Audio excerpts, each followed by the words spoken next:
when, for example, the highway department tears down, they're tearing down 77 units of housing there, most of it low and moderate income, that they will be required to help replace some of that housing.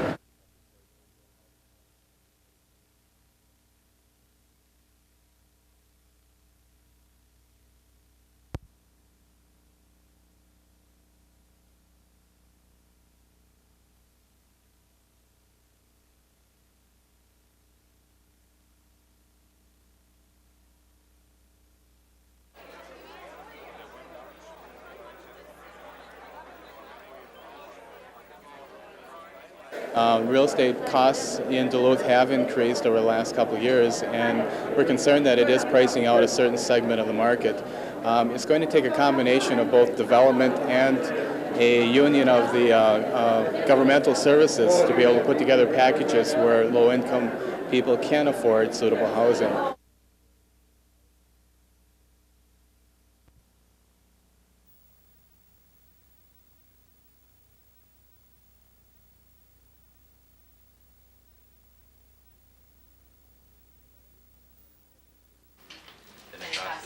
At the Range Technical College in Hibbing, the back storeroom is piled high with old fluorescent light tubes.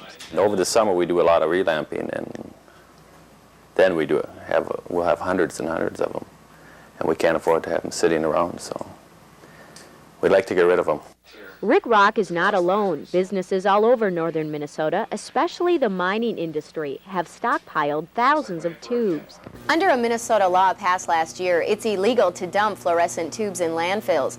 But up until recently, industries in northeastern Minnesota had no way to get rid of them. We saw a need for this basically as we've been going to the different industries and seeing the stockpiling actually sitting there, wondering who is doing anything about this. That's how we got started on this. Hibbing businessman Jim Catonius has started a collection service to help solve the problem of stockpiling. The tubes will be shipped to the Recycolites Company in Minneapolis. There they will be separated into glass and powder and recycled. Even the liquid mercury will be reused instead of going to the landfill. It gets into the food chain, gets into our lakes, streams and whatnot, gets into the food chain. And we here who are eating the fish and whatnot, or other animals, even the wildlife that eat fish, etc., it gets into their food chain and they become affected by it. So it's an environmental concern for the whole wildlife, but also it's a health concern here for humans too. Catonius hopes that now that a collection service has started on the range, that some of the 8 million waste tubes produced a year in Minnesota will have a brighter chance of being recycled. In Hibbing, Amy Rutledge, News 6.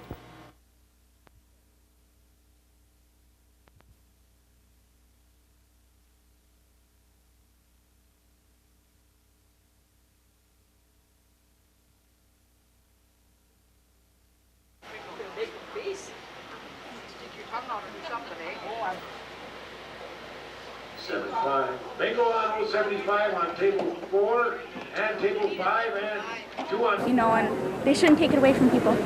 It's not right. But I do enjoy bingo and going to it. I haven't been down here for a long time, but I do enjoy bingo. I don't see nothing wrong with it if you know how to control it.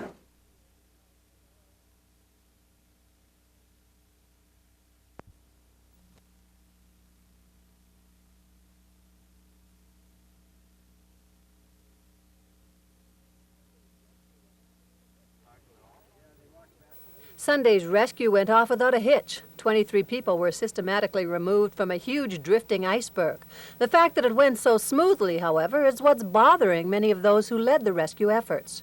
Some of the people did not think it to be a very serious situation. And under the circumstances, it may not have been. But with different weather conditions, some different events occurring, it could have been a real serious situation. Some of the ice anglers learned their lesson. As they waited for the boats to come back to rescue them from the rapidly drifting ice floe, they had time to think about the danger they were in. The ice is scary to begin with, but I think if you treat it with caution, most of the time you can do okay, but sometimes you overstep. The Duluth Firefighter Rescue Team feels anyone who goes out on Lake Superior from here on has overstepped the bounds of safety. The ice is starting to break up. It's very vulnerable to any winds at all, as we could see by yesterday. Lake Superior is a lake to be respected, and it's not the time to be out there. Duluth Fire Department ice rescue experts say all it would have taken to turn yesterday's situation into a tragedy would have been for the wind to pick up and break up the ice flow. Once people are in the icy water, rescuing them quickly enough is extremely difficult. Well, most of us enjoyed the unseasonably warm weather we just had. It did do quite a job on lakes around the Northland. The experts now say Lake Superior is completely unsafe, and they advise against going on many of the inland lakes as well. On the waterfront in Duluth, Barbara Rialts, News 6.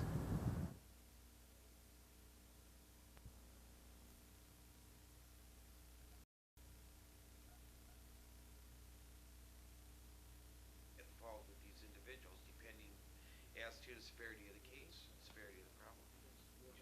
If in fact that is true. We're hopeful at this time that we can leverage the monies from the state to provide the monies that are necessary to take care of the needs of these people coming back into the community.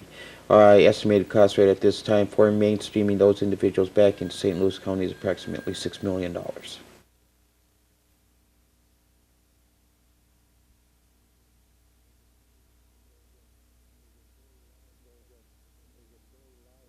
want to see their taxes. There's a very large segment of the community does not want to see their taxes increased for this purpose. If it doesn't pass, we almost will immediately be required to make some very serious and expensive improvements to the building, frankly, which we have sort of avoided doing because of the need to replace the whole.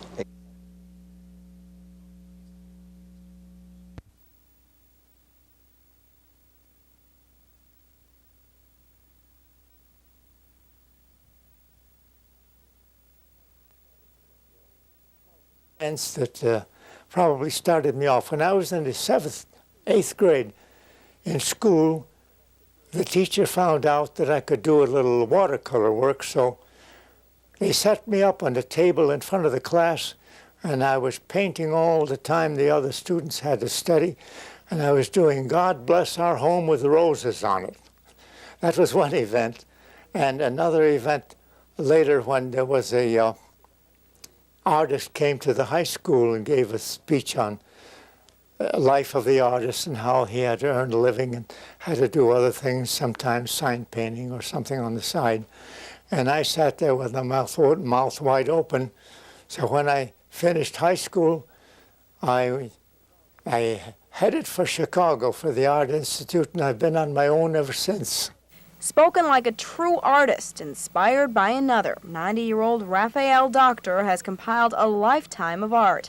He began doing landscapes in the 1920s while living in New York. Later on, the things that I really wanted to paint are the subliminal paintings, which I have done some in pastel, there's some in the exhibition. And these are paintings that come out of the subliminal mind, that are purely creative things, not imitation of nature in any form. His favorite work is entitled New Beginning. It shows a landscape with what seems to be island, but they look like human figures frozen. And in the foreground, there's one little tiny, very much alive figure on the rocks with the arms raised. This is a new beginning in a world of frozen concepts. Until recently, Raphael's works had gone unnoticed, but after friends realized their value, they convinced him to unveil them to the public. Susan Welsh had the pleasure of arranging the display. This is amazing. As a woman who teaches dance here said the night after the opening reception, this is quite a debut. The response to his art has been overwhelming. Phone calls have come in from across the country.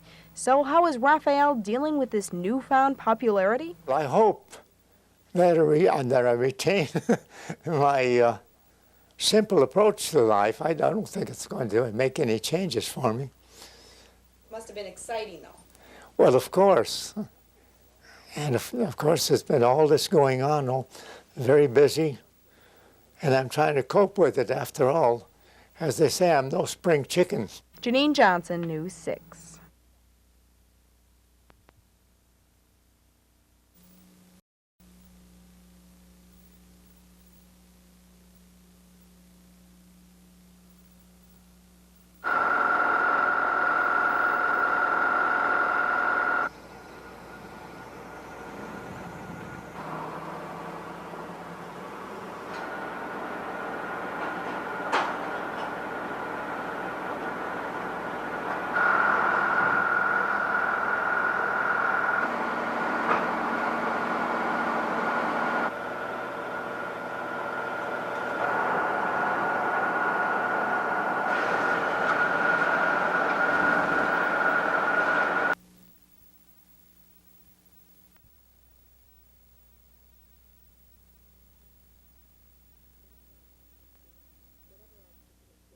whatever our particular stand is that further violence is not a path to reconciliation at any level, and that none of us can tolerate violence directed towards anyone else. The three panelists are pastors at churches in the area, and each said they're pro-choice. They said they felt compelled to speak out against the murder of Dr. David Gunn at an abortion clinic in Florida. Dr. Gunn was shot 3 times as he got out of his car at the Pensacola Women's Medical Clinic. Known pro-lifer Michael Griffin has been charged with his murder. The Duluth pastors said even though the two sides may never agree on the issue of abortion, they must agree that such actions serve no one. It is time for the violence to stop. It is time for the fear to stop. It is time for the fanaticism to stop. Those who put together this news conference said they asked several pro-life supporters to join the panel, but none accepted. However, Dan Conrad, director of the Youth for Christ, is pro-life, and he was in the audience. He agreed to step up to the microphones to answer some questions about how far pro-life activists should go in support of their beliefs. There are obvious common sense limits to civil disobedience that cross the lines of what is appropriate and what is not. Conrad said the shooting of Dr. Gunn was obviously inappropriate. Both sides agreed Northland pro-choice and pro-life supporters should get together to rationally discuss their differences, set some common goals, such as the support of children already born, and to agree on some guidelines for further protests. In Duluth, Barbara Riles, News 6.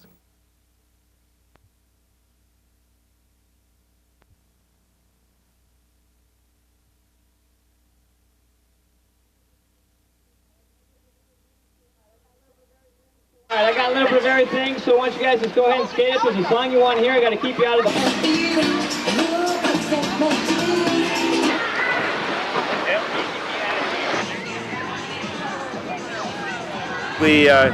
We've made a priority children with our administration, and we're going to build on that by providing things for kids in the community to do.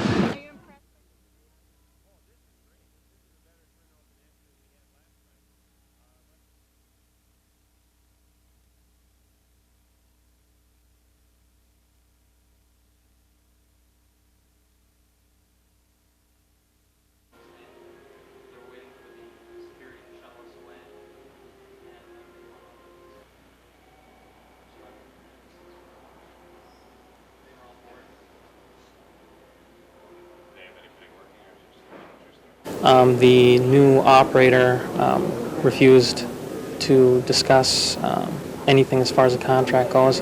He wouldn't say whether or not the employees would be rehired, and I guess we were just hopeful that he would rehire them.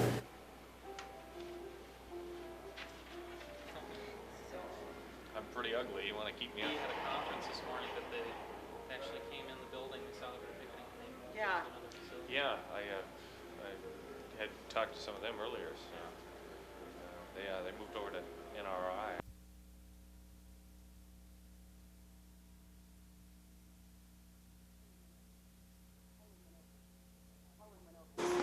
Helen went over to speak to her, and I turned to her husband. "Are you running a dog today, Mr. Wilkin?" "No, not this time." Trial. I took my wife Helen with me because these trials have always fascinated us. Of the whole operation, always had us spellbound. Brought the dog inching first one way and then the other. I'd been there for about 10 minutes when Mr. Wilkin pointed a finger. "Woof! Woof!" Went Chip, as we all stared at him in astonishment. "Did you hear that?" gasped.